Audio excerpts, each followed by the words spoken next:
aircraft got shot down supposedly, and then we went in there, and then we stumbled upon this crashed craft. And I don't know what it was, to be quite honest with you. And I told Dr. Greer I didn't know what it was, to be honest. And I still don't know what it is, and it's just weird. So when you were like, what I've heard you say, you were like one part of the point, or the people that go Yeah, ahead. I was up in front of the section, right?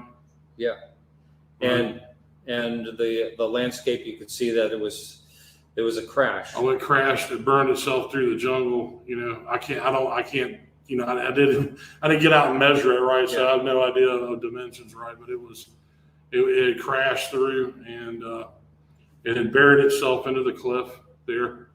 And I could see the rear of the craft, whatever it is, and it looked like that it had been hit by a surface-to-air missile, a blast fragmentation that was similar to that I figured out later, because I went and looked at it. I could remember it, and I went and I did research into Hawk. So anyway, when I was at school at the school Stinger Schoolhouse at Fort Bliss, Texas, I was with Hoggers, Marine Corps Hawk SAM operators. But I wasn't privy to anything that they were doing. But I went back and started looking at videotapes, trying to find books that had like photographic evidence of the blast fragmentation from the rounds. Yeah. And from the SAM, the Hawk, the MIM-23 rounds, when it exploded, not the actual kinetic hit, when it physically hits the aircraft, the blast, like if it's within a certain amount of distance, it explodes, right? It blasts. And so I saw that. And that's the way I figured out later, but this is just speculation on my part. Yeah. So let's just try to understand the landscape here. So this thing crashed like through the jungle, and then did it go up over a ridge, and then it went on I'm not sure. I wasn't there.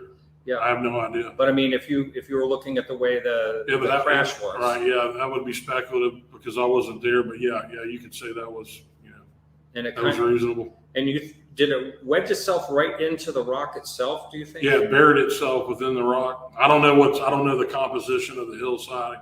Yeah, and was it actually like a rock cliff? And how did you get down to it? Well, I walked down. I was up under it because I ran up under. I dropped my gear and ran up under the craft. So I was up under it. Like I said.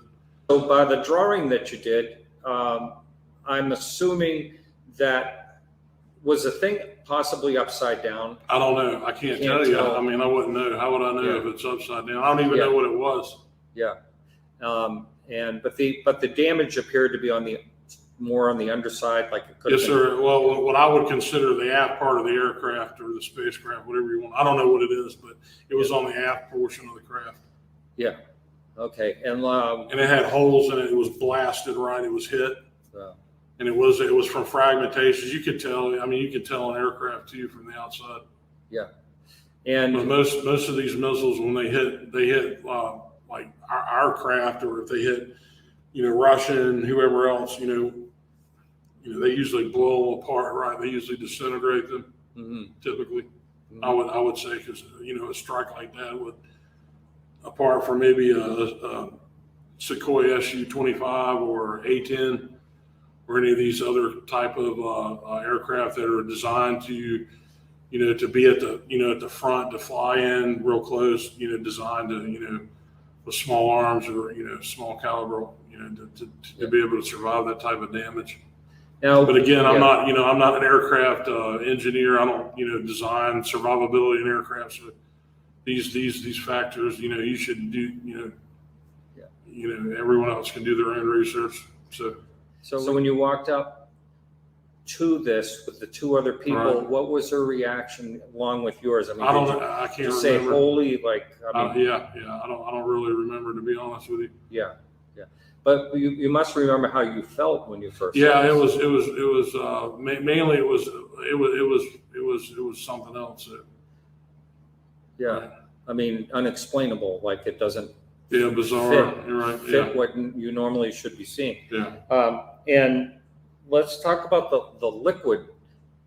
This liquid is coming out of it. Okay, so yeah, so now look, this is just simply speculation on my part, and this is, and I don't want to go further with this because I really don't know. I don't know, but anyway, I think somehow that there was at least two creatures that were inside of the, whatever you want to call it, the vehicle. And when I guess I don't know, it could have been the damage from the crash, or it was the damage from the blast fragmentation warhead, but it was leaking, right? I would assume was the cockpit, and it was leaking and it was coming out. I mean, it was all over the area. It got on my, my fatigues. I was in it, and so that's what happened there. But I don't know what it was. And it changed colors. Yeah, the craft itself was changing colors. Purple, if you take, like, I mean, when you're out, say like when you're out, the chemical rainbow, right? Mm-hmm. Essentially, like if you're out like scrubbing your car and you have the joy or whatever, it's kind of the sheen where it's the rainbow colors, and it was going back and forth. It was weird. I don't know what it was. Like I said. Yeah, and I can't account for any of this, so it's just simply speculation on my part. Did you happen to notice exactly where it was coming out? Was it coming out at the damage or out of the cockpit? Well, I don't know if it was a cockpit, like I said, but there was a gash in it, and it was flowing out. It had spread all over anyway because it was there, obviously prior to me getting there. So. And when you got it on you, did you feel any type of sensation or anything, like burning or anything like that? I can't remember, to be honest with you. I did lose all my hair, but I mean, I was so drenched with sweat, and I was so hot, and the whole situation the way it was. So yeah, I would be myself. I'd be scared of whatever was coming out of. Sure. This is coming out, and I believe you said the liquid itself was changing color too, right? Yeah. Well, I mean, it was like a chemical. It's some type of chemical. Yeah, because I mean the sunshine and everything. Yeah. And the ambient lighting around. So now this is probably a weird question. Was there any odors that you noticed? I can't remember. Yeah. And what was your fear level? To me, I think it was pretty. I was maximum. Yeah. And when you come up to something like this, do you think right away? I mean, I'm just trying to picture the whole thing. Do you think like there's someone in there? Are they okay? Yeah, there was like I said, I think they were, like I said, I thought there were two creatures inside of the vehicle, or what I call creatures. I don't know what they are. And but what about? Did you see any? You saw some part of? Yeah, one of the creatures was his arm and hand was hanging out. Hanging out. Did it come out? Was it hanging out when you walked up to it, or was it? Yeah, he was hanging out, probably dying. I don't know about the other pilot. I don't know what they were, to be honest with you, but I guess you could call them aliens or whatever. I guess that would be. Yeah. Right. And one of them was, I think he was dying almost or close to death, right, from the crash. So, but like I said, this is right. Yeah. This is what I thought at the time. I mean, I don't know. Yeah, there's a case. I know you're not into like looking into the UFO topic per se, but there is a case in South America, the Virginia case, where there were some beings, and one of the military people supposedly picked up and carried, and then 2 weeks later he died. So I mean, and he was in really good health. But I do remember that you said you felt like you could. I know you said. I think they were trying to project their thoughts into my mind, but like I said, I mean, from the traumatic experience, I just don't know at this point. Yeah, but when you think back on it, I try not to. Yeah, I think that's a good point, and fair enough. So all this is happening. Are you having a conversation on what do we do here? Anything like that come up? Or I mean, what about the people that were held back? Were you communicating with them? Like I said, there was a lot of commotion, a lot of people running around and all that stuff. And a normal situation like this, if you were what you were trained to do, let's just say that was a friendly aircraft. The first thing you do is look for survivors. Is that what Right, it is? yeah, apply, first aid and all that. And Yeah. typically they would fly helicopters in and pick the aircraft up if there's anything left of it, and the recovery of the pilots and all of this, right? Yeah. And this could go, through different, there's different ops, that they could do.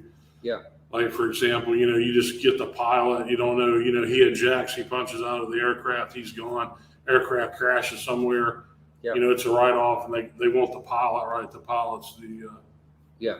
that's who's the most valuable, because, you keep building new aircraft, it's very difficult to get good pilots.